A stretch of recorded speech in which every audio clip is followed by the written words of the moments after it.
අයිබෝන් දැන් එතකොට මේ YouTube එක හරහා අපි ඔයගොල්ලන්ට මේ කරන්නේ මම මෙච්ච පොරොන්දුවක් ඉදු කරන්නේ.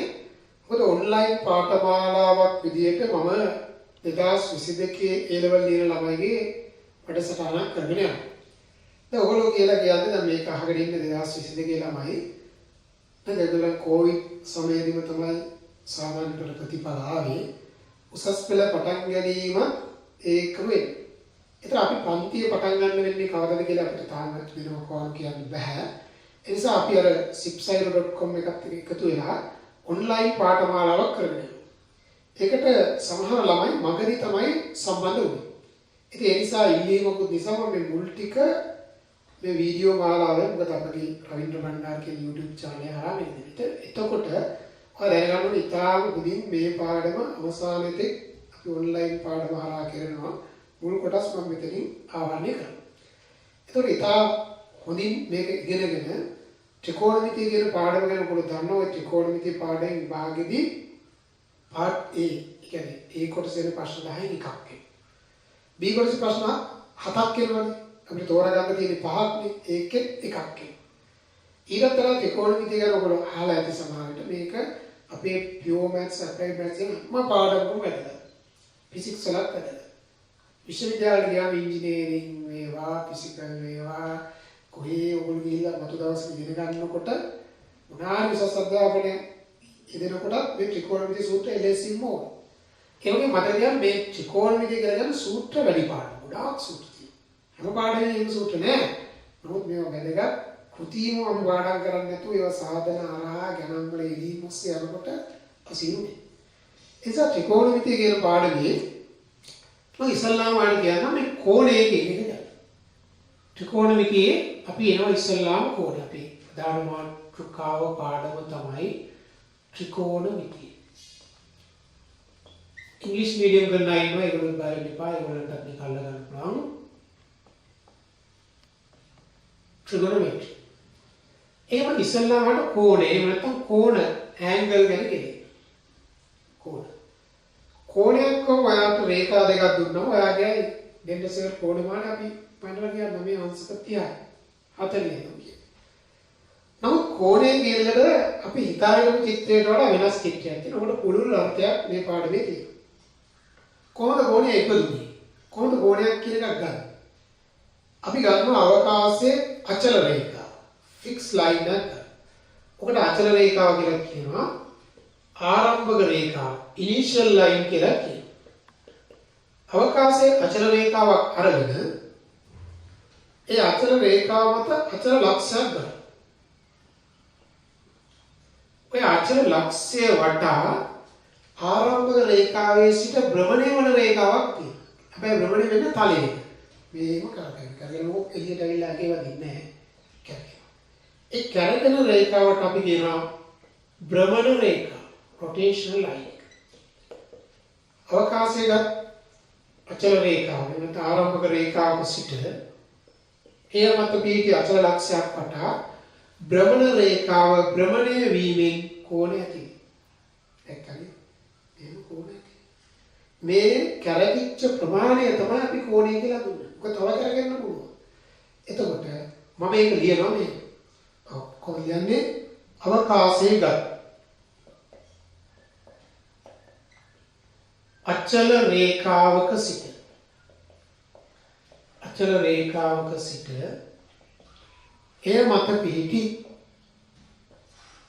එය මත පිහිටි අචල ලක්ෂයක්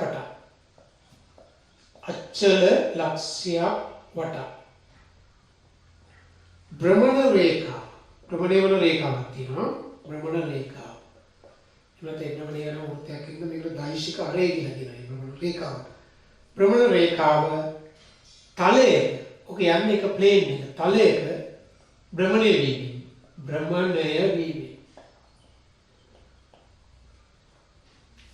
කෝණ ඇති ජනනය මේකට කෝණ ඇති. ඒ කෝණය ඇති වෙන විදිය ගැන අපි කෝණ එතන අපි කෝණය ඔයගොල්ලෝ අංශක වලින් දැන් මම කියලා දාන්න. ඊළඟට ඔයාම හිතන්න මේක අචල ලක්ෂ්‍ය අමුත්‍රික ඔය ටික වීඩියෝ එක නවත්තලා ඔයගොල්ලෝ ලියා ගන්න. ඒකත් එක්කම ඔයගොල්ලෝ මේ වීඩියෝ එකත් එක්කම උතන මම ටැග් කරලා ඇති අපේ නිබන්ධනේ ඒකත් බලන්න. මේක නැවත බලලා ත්‍රිකෝණමිතිය පාඩම උතට එකට ගන්න. දැන් ඔයාලට පේනව නේද ඔය භ්‍රමණ රේඛාව භ්‍රමණය විය හැකි ආවර්ත දෙකක් තියෙනවා. අතවල දෙකක් තියෙනවා. ඔරලෝසුව ගන්න. ඔරලෝසුවේ කටුව යන්නේ කොහමද? දක්ෂිනාවර්ත. ඉංග්‍රීසි වලින් කියනවා clockwise ඔරලෝසුව clockwise. ඊට විරුද්ධව ඇන්ටි clockwise. වාමවර්ත. මැත්ස් වල අපි වැඩි තැන දෙන්නේ වාමවර්තට. හැම වෙලේම පොසිටිව් කියලා ගන්න වාමවර්ත. clockwise නේ ඇන්ටි clockwise. ඇන්ටි තමයි අපි ඇන්ටිට තමයි තැන දෙන්නේ. එතකොට මොකද කරන්නේ? දැන් මම කියනවා මේ කෝණ වර්ග දෙකක්. හරි? ප්‍රධාන වර්ග දෙක. කෝණ වර්ග දෙක. පළවෙනි එක පොසිටිව් ඇන්ගල්. ධන කෝණ. ඒ මොනවාද ධන කෝණ? දැන් පුතා අර භ්‍රමණ රේඛාව මේ ඉස්සල කරගුණා වගේ වාමවර්තව කරගුණා. ඒක තමයි. භ්‍රමණ රේඛාව වාමාවර්ත භ්‍රමණය ධන කෝණ ඇති. දැන් ඔබ කියනකොට සමහර ළමයි භ්‍රමණය වෙනවා. යකෝ මාර වැඩි අපි රේඛා දැක්ක කැරකෙනවා දැක්කේ නැහැ. කැරකෙනවා දකින්න ඕනේ. දැන් හිතන්න මේක තිරස් වෙන්න ඕනේ මෙහෙම රේඛාවක් තියෙනවනේ මෙහෙම තියෙනවනේ මේක වාමාවර්ත අතර භ්‍රමණය වුණා කියලා හිතුවොත් ඕකම මේ පැත්තට වුණා කියලා හිතුවොත් ඒක දක්ෂිනාවර්ත. එතකොට නෙගටිව්. භ්‍රමණ රේඛා වාමාවර්ත භ්‍රමණයෙන් ධන කෝණ ඇති. මම එක්සැම්පල් දෙන්නම් මේක ඉතින් බලන්න. මෙන්න මේක ගන්න අංශක 30යි ඒක ගන්න. මෙහෙම ගත්තොත් එහෙම මොකයි? අංශක 120යි. නැත්නම් 150යි. පැහැදිලි? OX OP වගේ මොකද? එතකොට ඕක තමයි ධන කෝණ. මම ඔය ගාම වාට මෙතන ඍණ කෝණ ගැනත් ඉන්නම්. ඍණ කෝණ. නෙගටිව් ඇන්ගල් කියන්නේ මොකක්ද? ඍණ කෝණ කිව්වොත් පුතා දැන් අර භ්‍රමණ රේඛාව යනවා දක්ෂිනාවර්ත. එහෙනම් මෙන්න නම්බර් 2 ඍණ කෝණ.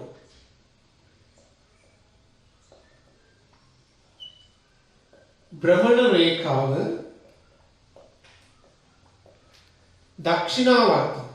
දක්ෂිනාවර්ත අතට clockwise says භ්‍රමණය ධන කෝණය දැන් මොකද භ්‍රමණයක් අපිට පේන්නේ නැහැ. ඒ පැත්තමයි නෝ. ඍණ කෝණ ඇති නෙගටිව් එක. මම ඕකට ඇදලා වෙන්නන්න ටිකක්. දැන් මට උනා ඉස්සෙල්ලා එක මන්දලා වෙන්නන්න. මම ඉස්සෙල් පොඩි එකක් අගියද වෙන්නේ.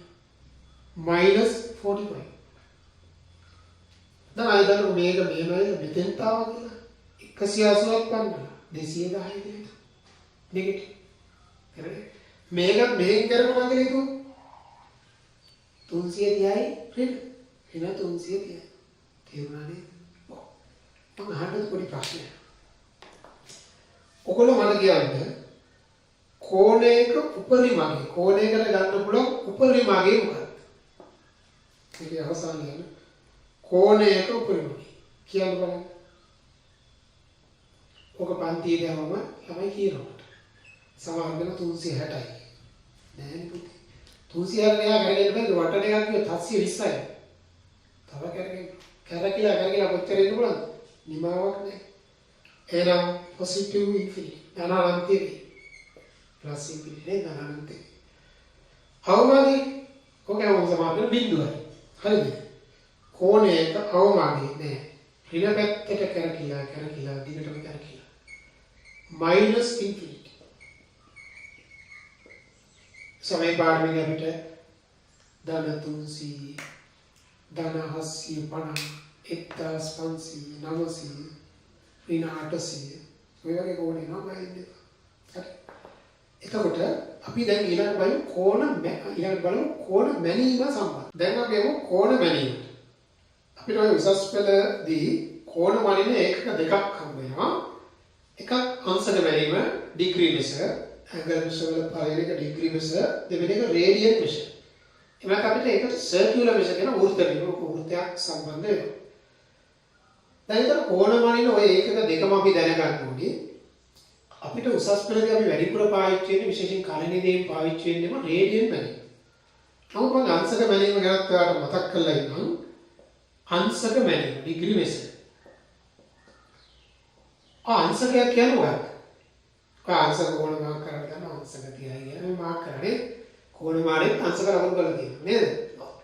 එතකොට අපි වෙන්නේ නේද? අර ආරම්භක රේඛාවේ ඉඳලා භ්‍රමණ රේඛාව එක වටයක් යනවා. ඒ කියන්නේ ඒතර වෘත්තයක් ඇති වෙනවනේ. ජනනය වෙන කෝණේ තියෙනව නේද? ආන් ওই කෝණයෙන් 360න් එක කොටසක් අංශකයක් කියලා කියනවා. එහෙනම් මම කියනවා භ්‍රමණ රේඛාව ආරම්භක රේඛාවේ සිට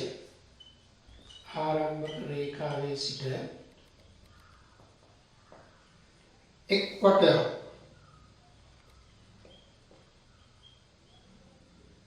භ්‍රමණය වීමේදී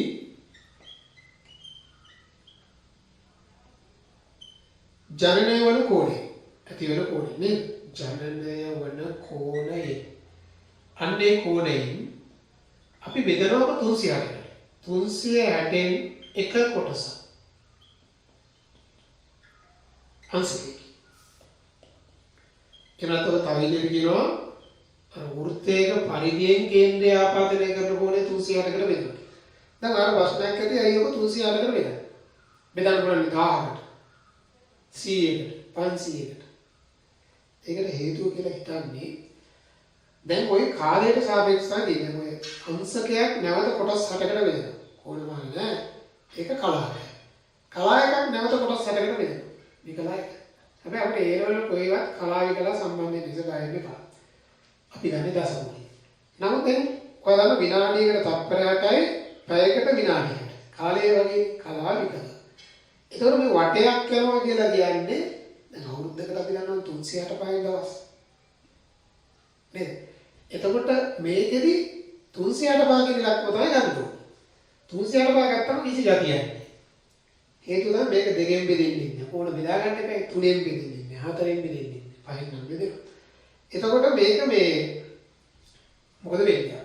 ඒ නිසා දැන් අපි කරන්න ඕනේ දේ තමයි ওই 365ට ළඟින් තියෙන අපි බලනවා බෙදා ගන්න පුළුවන් ඉලක්ක. දැන් 360 කියන බලන්න දෙකෙන් බෙදෙනවා, තුනෙන් බෙදෙනවා, හතරෙන් බෙදෙනවා, පහෙන් බෙදෙනවා, හයෙන් බෙදෙනවා සුපිරි. ඒ නිසා අපි එහෙම ගත්තා කියලා හිතමු. ඔය අංශක මැනීම දැන් හරි කියමු. අපමණ අපිට වැඩිපුර ඕනේ වෙන්නේ රේඩියන් මැනීමනේ. ඔන්න මම එනවා රේඩියන් මැනීම. එහෙම නැත්නම් වෘත්ත විලුම කියන්නේ. රේඩියන් මැනීමේදී ඔබ මුලින්ම දැනගන්න ඕනේ. රේඩියන් කියන්නේ මොකක්ද? කොහොමද මම මුලින්ම ඔයාලට අඳුල්ලා දෙන්න රේඩියන් අර්ථය. තම් අර්ථ දැක්වීම රේඩියන් කියන්නේ පුතා ගන්න ඕනෑම අරේ කියන වෘත්තය. ඒක ආකාරද 2යි යාට මීටර 1යිද සෙන්ටිමීටර 1යිද සෙන්ටිමීටර 10යිද ඕනෑම අරේ කියන වෘත්තයක් කරන් ඕකේ අපි ගන්නවා අරයට සමාන ආකෘතියක් ඡාප දිග. දැන් ආර කියන්නකො මේකත් ආරම ගන්නවා අපි නූලක් දාලා මෙන්න කියනවා. එතකොට ඔය වෘත්ත ඡාපයෙන් කේන්ද්‍රයේ ඇති කරන කෝණය තියෙනවනේ. ඔන්න ඕක සබ්ටෙන්ඩඩ් ඇන්ගල් ආපාතනය කරනකොට ඕක රේඩියන් එක. අර සමරූපී ත්‍රිකෝණ වල වගේ තමයි. දැන් මේක වෙන වෘත්තයක් අපි ගත්තොත් මේකෙත් වෙන ආරයක් තියෙන ඒත් මේ ආරයට තමයි මේකත් තියෙන්නේ. ඒ නිසා එම වෘත්තයේ ආරයට සමාන ඡාප දිගදී ඔය කේන්ද්‍රයේ ඇති කරන කෝණය කියන එක ෆික්ස්ඩ්. ඒක නියතයි. අන්නේ නියතය තමයි රේඩියන්. ඔයාලට පෙනේ අංශකයට වඩා ලොකුයි. එහෙනම් මම කියනවා ඕනෑම අරය ඇති වෘත්තයක. ඕනෑම අරය නැත්නම් ඕනෑම අරයක් සහිත වෘත්තයක. අරයට සමාන. එන අරය දිගට සමාන. ඡාප දිගකින්. ඡාප දිගකින්. කේන්ද්‍රයේ ආපාතනය කරන කෝණය. ආපාතනය කරන කෝණය. රේඩියන් එකකින්. රේඩියන් එකකින්. තේරුණාද? අපි ඕකට රූප සටහන ඇද්දොත් රූපෙත් හදලා දාමුකෝ. ඔන්නමම අර R1 වෘත්තයක් යනද කියලා හිතන්නකෝ. මේකේ කේන්ද්‍රය මෙතන කියන්නේ. මේ R මම බැලගත්ත කියනකොට උලක් දාලා. එතන මෙන්න මේ ඇන්ගල් එක 1 කියලා දාන්න. රේඩියන් වලදී අපි ඒකක සඳහන් කරන්නේ නැහැ සාමාන්‍යයෙන්. ෆිසික්ස් වල මේක ගනි ඔක මාන රහිත එකක්. මාන රහිත රාශියක්. ගොඩාක් වෙලා රේඩියන් කෝණ ප්‍රකාශ වෙන්නේ පයි ඇස්මින් අපි එතෙන්ට එනවා වෘත්තයක වර්ගඵලය පරිධිය වගේ. එතකොට අපි අර C අකුරු ගොඩක් කියලා දානවා අර සංඛ්‍යාත්මක වලින් සර්කියුලර් මෙෂර් කියන්නේ. දැන් ඩිග්‍රී මෙෂර් කියන්නේ මේක මේ අංශක එක මේ රේඩියන්. එතන ඒක තමයි රේඩියනේ අර්ථය. ඒක කෝණමාන රේඩියනේ මාක් කරලා නැහැ. මම කො මේක ගණිතයේ එන එකක. ගණනයේදී වැඩගත්තන එකක. හරි. එතකොට ඔයගොල්ලෝ මේක අදගන්න මේ වීඩියෝ එක නවත්තලා අවශ්‍ය සටහන් දාගන්න. නිබන්ධනය උතර ටැග් කරලා තියෙනවා. ඒ ડોකියුමන්ට් එක ඔයගොල්ලෝ අරගන්න. ඊට පස්සේ මේ පාඩේ මුල් කොටස මෙතනින් කවර් කරගෙන අපේ ඔන්ලයින් පාඨමාලාවට සම්බන්ධ වෙන්න. හරි. ඊට පස්සේ දැන් මම කිව්වා අපිට ගොඩක් වෙලා රේඩියන් කෝණ එන්නේ කියලා. දැන් බර වයින්වල පුතේ රාත්තල් වයින්නවා කිලෝග්‍රෑම් වෙනවා. රාත්තල් එකක් කිලෝග්‍රෑම් කියලා හවු කියන්න පුළුවන්ද? දැන් බැලුවා කි සූත්‍රය දුන්නොත් පුළුවන්.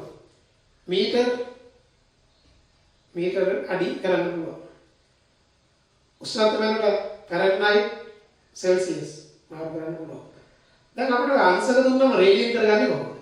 ඒ නිසා මෙන්න මාතෘකාව අංශක හා රේඩියන් අතර සම්බන්ධ. අනිවාර්යයෙන්ම අපි ඔක දැනගන්න ඕනේ නේද? අංශක හා රේඩියන් අතර සම්බන්ධ. ඔය රිලේෂන් එක දැන ගැනීම අනිවාර්යයි. ඒ දෙන්න අතර යම් නිශ්චිත සම්බන්ධයක් තිබිය යුතුයි. අපි ඕක ව්‍යුත්පන්න කරලා නිකන් ඔය දීලා කරපාඩම් කරගෙන හරියන්නේ නැහැ නේ. ව්‍යුත්පන්න කරමු. කොහොමද කරන්නේ? දැන් අර රේඩියන් වලට වෘත්තයක් ඕනේ පුතා. ඒ නිසා මම කියනවා අරය R වන වෘත්තයක් ගමු. වෘත්තයක් සරල. තේරුණාද? ඊට පස්සේ මම ඔයාලට කියනවා සිම්පල් R චාප දිගකි. කේන්ද්‍රයේ ඇති කරන කෝණය. කේන්ද්‍රයේ ඇති කරන කෝණය. ආපාතනය කරන කෝණය. කොච්චරද? 1 රේඩියන් කියලා දැන් මොකද ඉස්සෙල්ලා කියලා. හරි. මම වාගේ අහුව 2 R චාප දිගකින් කොච්චරද? වාගේ 2 රේඩියන්. 5 R ගේ 5 රේඩියන්. K R ගේ K රේඩියන්. මම අහනවා 2 5 R 2 5 R චාප දිගකින් කේන්ද්‍රයේ ඇති කරන කෝණය. ඔයා දන්නවද 2 5 රේඩියන් කියලා? ඒ වගේ 2 R ගෙන් 2 රේඩියන් 5 R ගෙන් 5 රේඩියන් 2 5 R ගෙන් 2 5. ඔය 2 5 R කියන්නේ කවුද? 2 5 R කියන්නේ පරිධිය. එනම් වෘත්තයේ පරිධියනේ. පරිධිය. සර්කම්ෆරන්ස් කියන්නේ පරිධියෙන් කේන්ද්‍රයේ ඇති කරන කෝණය. ඇති කරන කියන ප්‍රඩාවද ආපාතනය කරන කෝණය. හරි. 2 5. දැන් ඔයා ඉන්න ආන්සර් වලට. දැන් මුළු වෘත්තයකින් කේන්ද්‍රය ආපාතනය කරන කෝණය කියලා ගත්තොත් පුතේ අංශක වලින් කීයද? දැන් මෙන්න මේ මුළු කෝණය රේඩියන් වලින් 2 5. අංශක වලින් 360යි. ඒ සමන් කියනවා නමුත් පරිධියෙන් කේන්ද්‍රය ආපාතනය කරන කෝණය අංශක 360යි. ඔයාට මෙතනින් ගම්ම්‍ය වෙනවා. implies අදහස් වෙනවා. මොකද වෙන්නේ? 2 5 රේඩියන් කියන්නේ 360යි අංශක. මේ කිසි ගතියක් නැහැ නේ දෙපැත්තම දෙකෙන් බෙදුවම තමයි ගතිය. 5 රේඩියන් කියන්නේ 180යි අංශ. කොටු කරගන්න. සදාකාල මතක තියාගන්න. 5 රේඩියන් 180 degrees. දැන් මම ඔබෙන් අහනවා පුතේ පයි කියන්නේ මොකක්ද? පයි කියලා කියන්නේ නියතයක්. අපරිමේය සංඛ්‍යාවක්. ඔය පයි කියන එක එන්නේ ඕනෑම වෘත්තයක්. පරිධිය බෙදෙන විස්කම්. දැන් වාගේ පරිධිය 2 5 R කියන්නේ. ඒ වෘත්තයක් තමයි විස්කම්බේ 2 R නියම 5. ගණිතඥ මුල්ම කාලේ නිරීක්ෂණය කරා ඕනෙම වෘත්තයක පරිධිය විස්කම්බේ බෙදෙන්නේ යම් අනුපාතයක්. නියම. ඒක නිකිලයක් නෙවෙයි. නෑ නිකිලයක් නෙවෙයි. 3.1 4 දශම ස්ථාන කොට දෙන්නේ. උසස් පෙළදී අපි ඔකට පාවිච්චි කරනවා 7න් 22 කියන එක. ඒ කියන්නේ පයි වල අගේ 7න්. හරි මේක දශම ස්ථාන දෙකකට වගේ තමයි නිවැරදි. තව එහාට යන නිවැරදි වෙන්න වෙනත් භාගයක් තියෙනවා. නමුත් අපි අපේ මට්ටමේදී පයි කියන්නේ 7න් 22 කියලා ගන්න. මේ ලෙවල් වල ඒක සම්මත. එහෙනම් පයි කියලා කියන්නේ 7න් 22. 7න් 22යි. අනිත් එක තමයි පුතා හොඳට මතක තියාගන්න. රේඩියන් වලින් කෝණ ලියනකොට ඒක දාන්නේ නැහැ. මම මේ සී මෙතන දැම්මට දාන්නේ ඇයි එකක් තමයි මාන රහිත රාශියක් කියලා දැනගන්නවා. ඒකත් තව මොහොතකින් පෙන්නනවා. රේඩියන් කෝණ තියෙන හැම වෙලේම වගේ ඉන්නේ පයි ඇසුරේ. ගෞරතේක පරිදිය එතකොට ඡාප දිග ඊට පස්සේ වර්ගඵල එන්නේ පයි ඇසුරෙන්. මේක වෘත වේවන මේක එන්නේ පයි ඇසුර. පයි වලින් තියෙනකොට අපි දන්නවා මේක ඩිග්‍රී නෙමෙයි මොනවාද රේඩියන්. ඒසත් පයි වලින් තියෙනකොට සාමාන්‍යයෙන් ඒකක සඳහන් කරන්නේ. හරි? රේඩියන් කෝණවලදී ඔකේ රේඩියන් කෝණ බොහෝ විට පයි ඇසුරෙන් ප්‍රකාශ වේ. ඒක අයියා දන්නවනේ. දැන් අර දැන් කීම තියෙනවා. පයි වලින් තමයි පයි විදීම දෙක, පයි විදීම 6, පයි විදීම 3, දෙකෙන් 3ක්, පයි 5යි, පයි 8යි, පයි. ඊටසේ රේඩියන් කෝණවලදී සාමාන්‍යයෙන් ඒකක සඳහන් නොකර. සාමාන්‍යයෙන් අර පයි වලින් තියෙන්නේ ඒකෙන් දැනෙනවා රේඩියන් කියලා. වෘත්ත බිම කියලා. ඒකක සඳහන් නොකර. වැටුණාද? ඒකකය අපි මොකක්ද කියලා දාන්න. එහෙනම් ගා හොඳට මතක තියාගන්න ළමයි මෙන්න මේක. පයි. ඒ කියන්නේ 7/22 රේඩියන් කියන්නේ 180යි අංශ. පාවන මේ මොහොතේ හිතලා බලන්න පයි කියන්නේ 180යි අංශක ඒ කියන්නේ රේඩියන් එකක් අංශ කීයද කියලා බලන්න. ඔකේ මම අපි මට්ටමේ 7/22 කියලා. රයිට්. දැන් මම ආයෙත් දෙනවා අංශක වලින් දී ඇති කෝණ රේඩියන් වලට හැරෙන්නේ. මේක තව බලන්න එපා. ඊළඟ අංශක තිය දුන්නාට රේඩියන් කරන්න. රේඩියන් වලට හරවන්න පෙරලන්න. අංශක තිය රේඩියන් කරනවා ඔයා පියවරත් එක්ක යනකොට ඇයිනේ. අංශක 180 කියන්නේ පයි රේඩියන්. දැන් මම ඒක දැම්මේ. අංශක එකක් කියන්නේ පයි වෙදීම 180යි රේඩියන්. අංශක 30ක් කියන්නේ 30 වරක් පයි වෙදීම 100. දැක්කනේ? වෙලා තියෙන්නේ මොකක්ද? ඔව්. දැන් මේක බිඳුවර බිඳුව කපලා ගිහිල්ලා ඒකට 3 වරක් ආය පයි වෙදීම ආයි. නමුත් ඔබට බේරවල වෙලා තියෙන්නේ 180ෙන් බෙදලා පයි වලින් ගුණ වෙනවා. මේක මෙහෙම කරන්න එපා. පාඩම් කරන්න. කොහොමද ඉන්නේ? 180ෙන් බෙදා පයි වලින් ගුණ කරනවා. මොකද රේඩියන් කොට පයි වලින් ගුණ දෙන්නේ. තියන්නේ තියෙන්නේ 180ෙන් බෙදා පයි වලින් ගුණ කරනවා. එතකොට ඔන්න බලන්න පුතේ අංශක 30 ඔයා රේඩියන් කරන්නේ කොහොමද? බෙදුවා අංශක 180. මේක multiply by පයි වලින් ගුණ කරනවා. ඒකක බිංදු කරලා 3 වරක් ආයි පයි බෙදීම 6. හැම වෙලේම රේඩියන් කෝණ තියෙන ඔන්නෝම ওই විදිහට අපි විෂම භාගයක් විදිහට. පයි බෙදීම 6, පයි බෙදීම 3, 3ෙන් 2ක්, පයි 2ෙන් 3ක්, පයි 2ෙන් 5ක්, පයි ලෙස. ඒක තමයි මේ පයි බෙදීම 6 නම් අපිට ගණන් හදනකොට අංශක 30 දැනෙනවනේ මෙන්න මෙච්චරයි කියලා ආන්න ඒ වගේම පයි බෙදීම 6ක් දැනෙනවා. දැන් නෙවෙයි. තව ඉස්සරහට යනවා. හරි අවශ්‍ය කරන දාලා මේක තමයි දීර්ඝ විදිය ඔන්න කරන්නේ. දැන් ඔයා ඔය නිබන්ධනය අරගෙන ඔයාලා ගන්න වීඩියෝ එක නවත්තලා මේ නිබන්ධනය අරගෙන ඔකේ දාලා ඇති පළවෙනි ගැටලුව. පළවෙනි ගැටලුව තියෙනවා.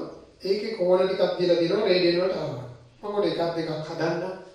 ඔයගොල්ලෝ මම මේ වීඩියෝ එක නවත්තලා මට ඉස්සෙල්ලා හදලා ඉන්න.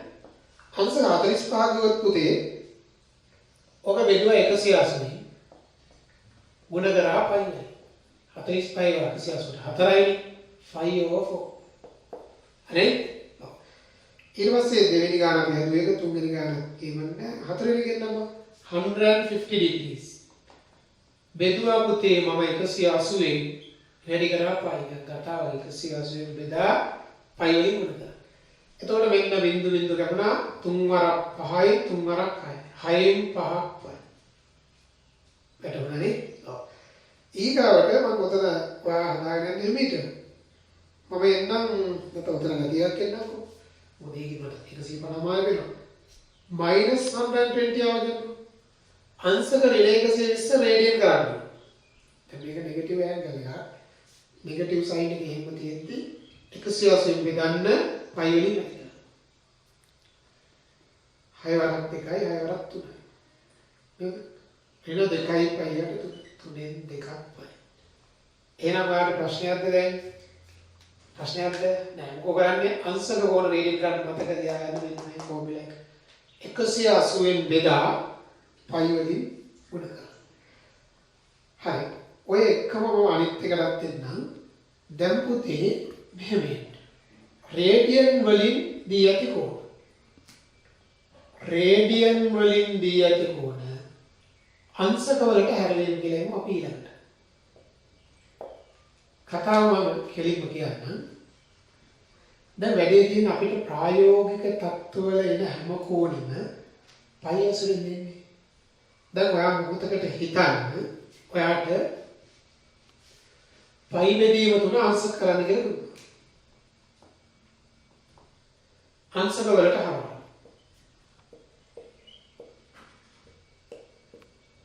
පොතේ ඇටියට ගියොත් ඔක පයි වලින් බෙදලා 180 වැඩි කරනවා. පොතේ ඇටියට යන්න එපා.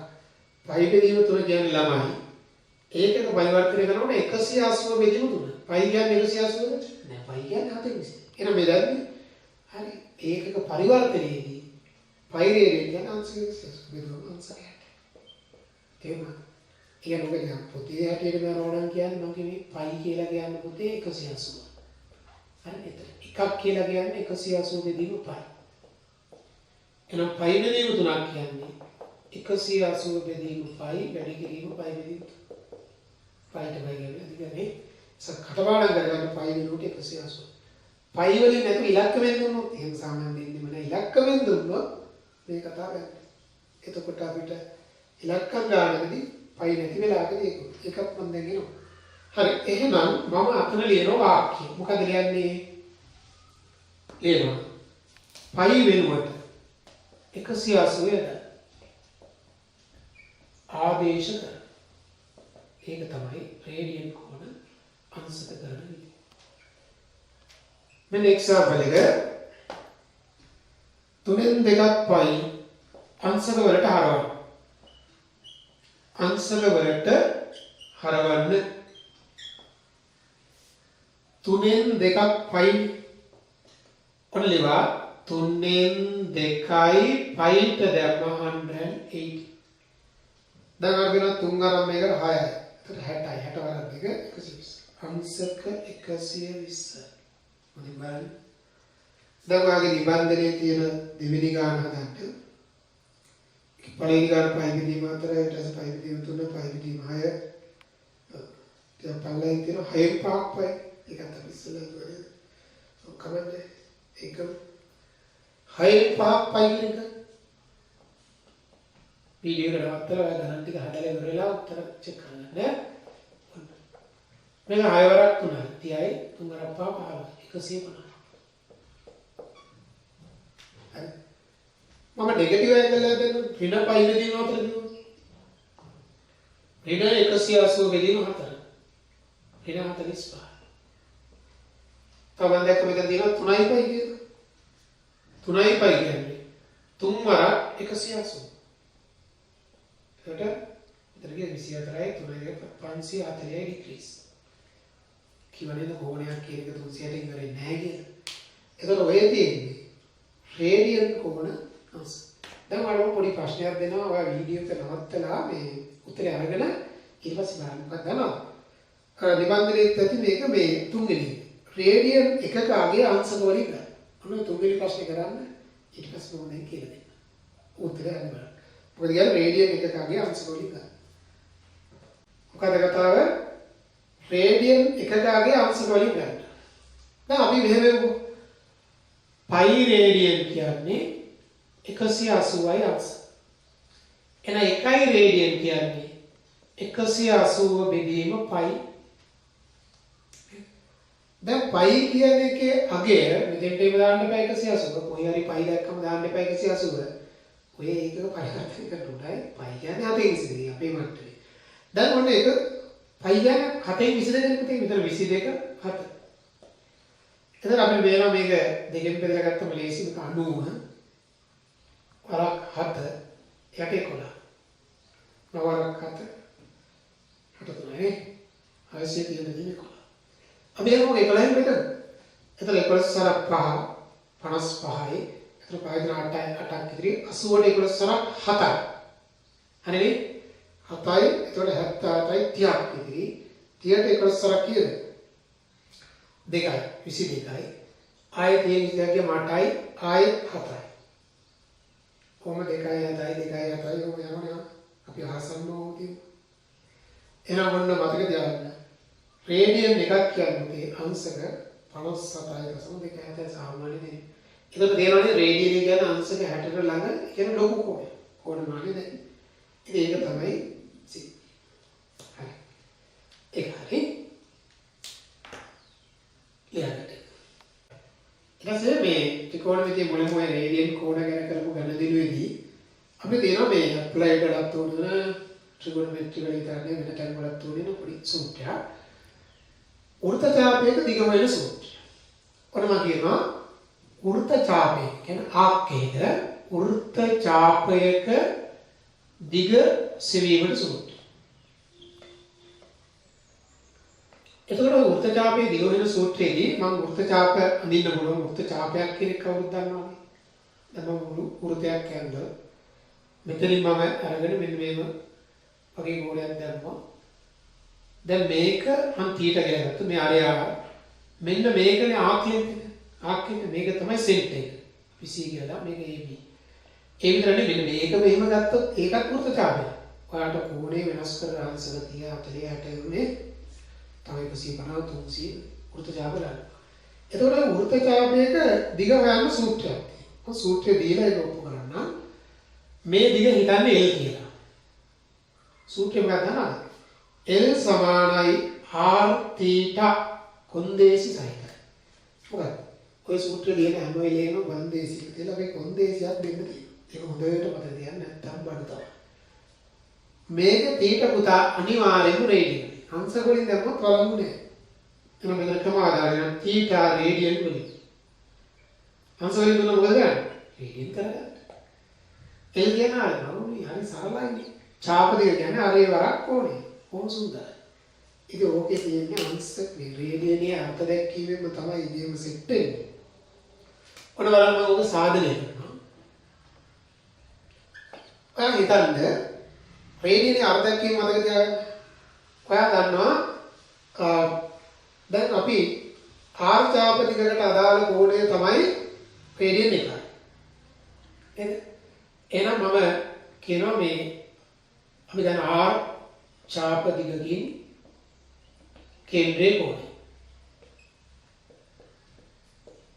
සමානයි රේඩියන් 1යි. ඔක මම අනිත් පැත්තට කියනවා 1යි රේඩියන්ට අදාළ ඡාප දිග. 1යි රේඩියන්ට අදාළ ඡාප දිග හැමෝම දන්නවා R. ඒක R නේද? ඔව් ඒක R. එහෙනම් සමානද? දැන් ඊට පස්සේ මම කියනවා 1යි රේඩියන් දැන් මම කියනවා 2යි රේඩියන්. ඔයා කියන්නේ 2යි R. 5යි රේඩියන්. 5යි R. θ රේඩියන්. θ R. θ R කියන්නේ R θ. ඊට පස්සේ මම කියනවා θ රේඩියන්ට අදාළ ඡාප දිග. ඒ කියනවා R වරක් θ. R θ. එහෙනම් ඒක අදහස මගේ ඡාප දිග L කියලා ගත්ත එකනේ. ඒකෙන් අදහස් වෙනවා L කියන්නේ R θ. මොකද මම ඡාප දිගට දැම්මේ L කියලා. ඒතර L කියන එක මට එනවා R θ කියලා. L සමාන R. මොකක්ද සරලයි. එතකොට හොඳට මතක තියාගන්න දැන් කෝණේ රේඩියන් මේක මීටර නම් මේකත් මීටර. ආන්නේ ස්වරූපයෙන් තමයි මේක දෙන ඒකකයමයි මේක. එතන මම ඔයාලට කියලා තියෙනවානේ මේක මාන රහිත රාශියක් කියලා නේ. දැන් හරියට ඉතින් ඒකක මේක ඒකකට ඒකක කැපෙනවා. ඒතර ඒකකයක් කියන්නේ ඇත්තම නෑ. මාන නෑ. ඒ සමාන. දැන් අපි නිබන්ධනයෙන් ගානකට පොඩි ගානකට දෙමු. ඔය අරගන්න 4 වෙනි ගාන ටියුබ් එකේ 4 වෙනි ගාන ගන්න. 4 වෙනි.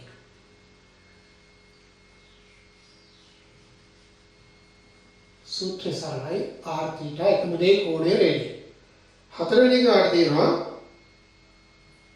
අර 6 සෙන්ටිමීටර වෘත්තයේ කේන්ද්‍රයේ පය බෙදීම හරි. දැන් ඔයා දන්නවා 4 වෙනි එකේ අරය සමානයි 6 සෙන්ටිමීටර. එතන කෝණය එකේ අදාළ කෝණය අපිට දීලා තියෙනවා π බෙදීම 6. දැන් අහන්නේ චාපදිගනේ ආපාතනය කරන චාපදිග. මෙන්න මම ලියනවා පුතේ චාපදිග R කියන්නේ 6යි θ කියන්නේ π බෙදීම 6යි. හරි 6යි ආයෙත් π මතක තියාගන්න ඒකකය සෙන්ටිමීටර. R θ. තව ඔය අවටම දින ගානක් ගමු අපි. දැන් ගමු මේ ඔක දැන් ඉලක්කම් ආදේශ කර කර අපි අඟහන්න ඕනේ නැත්නම් කුංචි එක ගානක් කරමු. අපි අදමුකෝ මේ පස්වෙනි ගාන. ලීසියම. ඔකමන්න පස්වෙනි ගාන හදලා ඉමු. පස්වෙනි එකේ බලන්න ඔයාලට කියනවා අරය 12 මීටර වල වෘත්තයක කේන්ද්‍රයේ පයි බිඳුව. අරය R කියන්නේ 12 මීටර. කෝණය θ කිව්ව. ඒක මොකක්ද? කෝණයේ θ අපිට කියනවා π බෙදීම 3. එහෙනම් මම කියනවා arc length ඡාප දිග L R θ. පුතේ මේක මීටර නම් මේක මීටර. 3 හරක් 4යි. මීටර 4යි. හරියට වොන්නම් 4 වරක් 7 නමුත් අපි වෘත්තවලදී π ඇතුලෙන් තමයි කියන්නේ. වර්ගඵල දිග ඔක්කොම. ඒක හරි. දැන් ටිකක් වෙනස් එකක් කියමු. අපි එමු 6 වගේ ගන්න. 6 වෙනි ගාන ගන්න. ඒකේ තරේ 12 මීටර නෑ. ඒක කමන්නේ. 6 වෙනි ගානෙට මොකද තියෙන වෙනස? 6 වෙනි ගාන යන්න පුතා කෝණය දීලා අංශක හදන්න බෑ. ඒක පුළුවන්. අංශක රේඩිය කරගන්න. අරය 12 මීටර වල උත් එක.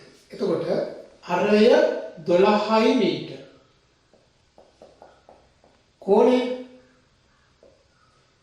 කෝණය වාට එනවා පිළිදෙනවා 150 අංශ වහාම රේඩියන් කරගන්න.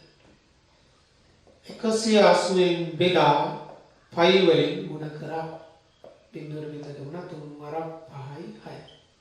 දැක්ක 6න් 5ක් 5යි. දැන් ලියනවා arc length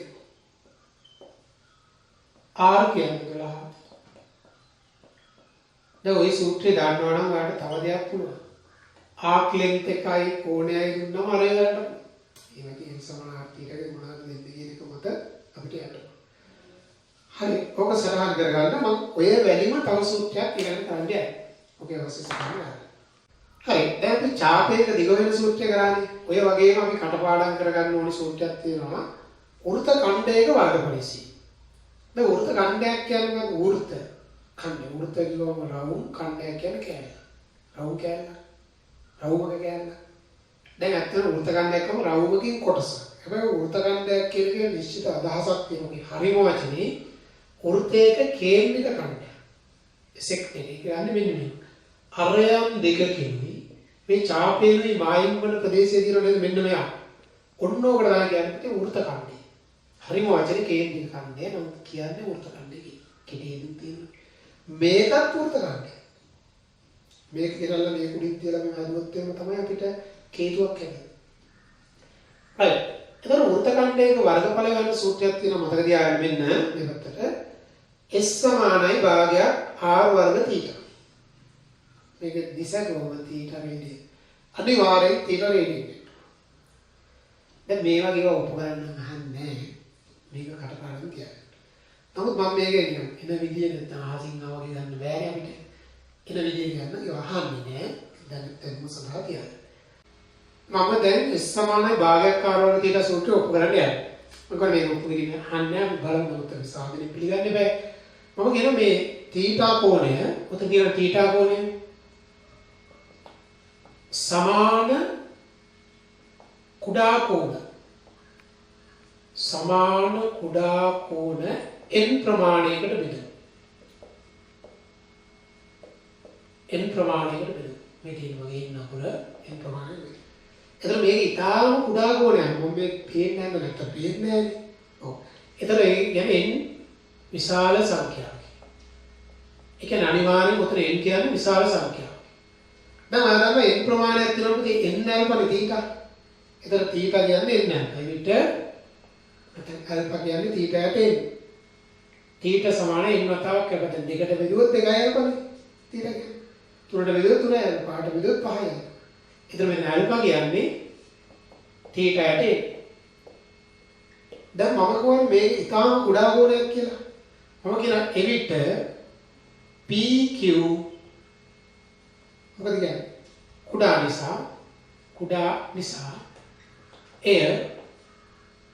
නිසා එය සරල රේඛාවක් කියලා ගන්න පුළුවන්. කෝණේ නිකන් හිතලවන්න එන්න කුඩා වෙනකොට මේක ආසන්නව සරල රේඛාවක්. එතන මම කියන OPQ ත්‍රිකෝණය. මේ මුළු එකම ත්‍රිකෝණයක් කියන්නේ නැහැ නේද? මේක මෙහෙම නේ න්‍යාය ත්‍රිකෝණය. OPQ ත්‍රිකෝණේ වර්ගඵලය ඔය වර්ගඵලයේ හෙව්වොත් භාගයක් ආධාරකයි. මම ආධාරක විදිහට ගන්නම් PQ. ලම්බක උස විදිහට මම ලම්බක උස ගන්නම් පුතා.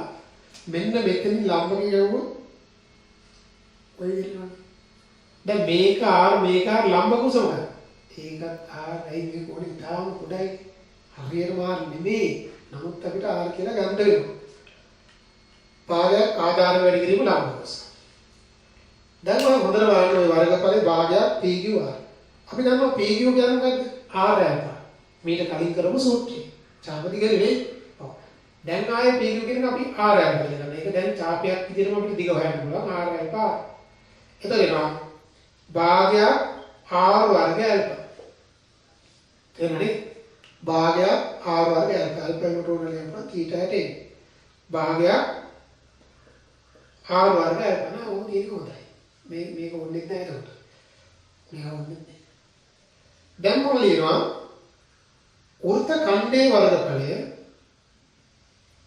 වෘත්ත ඛණ්ඩයේ වර්ගඵලය කියන්නේ ඔය වගේ ත්‍රිකෝණ තියෙනවා n ප්‍රමාණය. මේ 1 2 3 4 දැන් මම මෙහෙම යනතර මෙතන ඔයා ගණන් කරා 1 2 3 10ක් විතර කියයි. හැබැයි ඔක තියෙන අති විශාල සංඛ්‍යා 10000ක් ඒ වගේ ඊටත් වැඩි විශාල සංඛ්‍යා. ඒක 60 පේන්නේ නැති තරම් කුඩා කෝණයක්. එතකොට මම දන්නවා වෘත්ත ඛණ්ඩයේ වර්ගඵලය කියන්නේ මේ ත්‍රිකෝණයේ වර්ගඵලය වැඩි කරන්න ඕනේ. මොකෙන්ද? n ගෙන්. ත්‍රිකෝණ දෙක නම් දෙකෙන් තුන ගණන් තුනෙන් n කියන්නේ විශාල ඉලක්කම වැඩි කරනවා. එතකොට එනවා භාගයක් r වර්ග. මෙතන n යනවා. පුතේ n වර්ග කියන්නේ θ. එනවා භාගයක් r වර්ග θ. ඔගේ පුදිරි මොකවද අහන්නේ? නමුත් ඉතින් අපි මැත්ස් කරනකොට ඔක දැනගෙන ඉන්න බෑ. හරි. අවශ්‍ය සටහන් දාගන්න. දැන් අපි ගානක් කරමු. එතකොට වෘත්ත ඛණ්ඩයේ වර්ගඵල වීමෙන් අපි ගානක් හදමු. අරගන්න බලන්න මේ 9 වෙනි ගාන අංක 9. පළවෙනි වන්නේ අරය 6 සෙන්ටිමීටර වල වෘත්තය. එතකොට මම ලියනවා අරය ඔන්න පුතේ 6 සෙන්ටිමීටර. කෝණය දීලා තියෙනවට 5 වෙනිම 6. දැන් කියනවා වෘත්ත ඛණ්ඩයේ වර්ගඵලය. එතකොට මම ලියනවා වර්ගඵලය සූත්‍රය යන්න ඕනේ. අපි ලියමු මේ විදිහට ආදේශ කරලා. භාගයක් r වර්ග θ. සුළු කිරීම 6 වර්ගයේ කායක් කියනවා 6යි 6 පිළිම දෙක 3යි. 3යි 5යි. ඔයා යුනිට්ස් දාන්න වර්ග සෙන්ටිමීටර. ඇයි? සෙන්ටිමීටර වලින් හරියන්නේ. එහෙනම් දැන් මේක වර්ග සෙන්ටිමීටර. ඊට පස්සේ මම හදන්නම් මේ 11 වෙනි ගාන. 11 වෙනි ගාන බලන්න අරය 20යි මීටර. දවයි ගන්න බව යෝ කොහෙන්ද දන්නේ උන්ති තියෙන්නේ කියලා උන්තියක් තියෙනවා. අරය 20යි මීටර. කොන වෘත්තයක කේන්ද්‍රය අංශක 18. කෝණය මම ලියනවා අංශක 18යි අංශක දැම්මොත් බඩු තමයි. වහාම රේඩියන් කරා. සිම්පල් කේස් එකක් පයි බෙදීම 10 කියලා කියනවත් ඒක ඉලසියසෙන් වැඩි කරා පයි බෙදීම වැඩි කරා. පයි බෙදීම 10. එහෙනම් වර්ගඵලය area of the sector වර්ගඵලය භාගයක් r වර්ගය θ. දැන් පේනවනේ. එතකොට මේකේ දැන් මෙතන 20 එක 20ක් දෙකේ මෙතන 10යි. නැත්නම් මේක දෙවලක් 10 20යි 20ක් මෙතන 20යි කියලා දාන්න මේක ලේසි. මොනවාද? වර්ග මීටර. ඔන්න වෘත්තයේ වර්ගඵලයේ πr වර්ගය වගේ එතන ඊට පස්සේ මම ආයෙත් පොඩි අපෝහන ගානක් දාලා දෙනවා ඕකේ 13 සහ 14 ගන්න. 13යි 14යි ගන්න. මුලින්ම 13 වෙනි ගාන ගන්න. ඔයගොල්ලෝ O level වලින් දන්නවා වෘත්තයක පරිධිය හොයන සූත්‍රය 2.5R.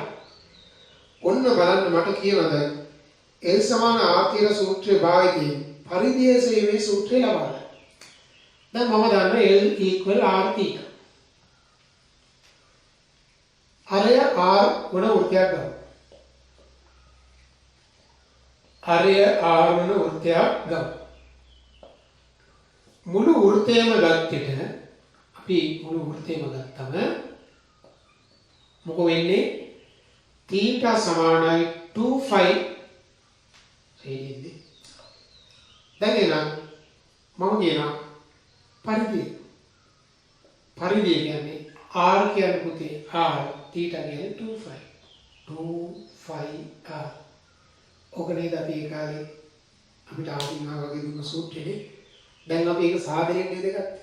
ඉතින් එහෙම තමයි ගණිතඥයෝ වෘත්තයේ පරිධිය හොයන සූත්‍රය අරගෙන තියෙන්නේ 2phi R. ඔකට යටින් තියෙන ගාන බලන්න. වීඩියෝ එක නවත්තලා ඔයගොල්ලෝ ඒක කරලා ඉන්න 14. ඔයගොල්ලෝ වීඩියෝ එක නවත්තලා ඒක කරලා දැන් මේ ඉදිරි ටික බලන්න. මොකෝ කියන්නේ? S සමානයි භාගයක් R වර්ග θ කියන ෆෝමියුලා එක යූස් කරලා වෘත්තයක වර්ග ආපහු මොන කියනවා අරය R යයි ගමු. මුළු වෘත්තයම ගත්තට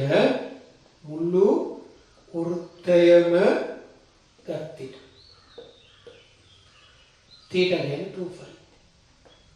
හරි රේඩියන් වලින් 2phi නේ. දැන් මම ලියනවා වර්ගඵලය. භාගයක් R වර්ග θ 2phi. එතන එනකොට pi R වර්ග. හරිනේ? ඒක නේද අපි සූත්‍රය.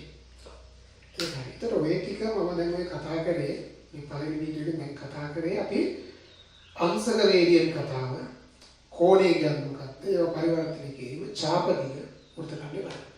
මම දැන් ඔයගොල්ලෝගේ අපි ඔන්ලයින් වැඩේෙන් දැන් ඔයගොල්ලෝ සෙට් වෙන්න. මම දෙවෙනි වීඩියෝ එකකින් ඔයගලන්ට එනවා මොකක්ද? sin theta cos theta නේද? අපි ඒ ත්‍රිකෝණමිතික අනුපාත. නැත්නම් වෘත්ත සිත කියන එකට අපි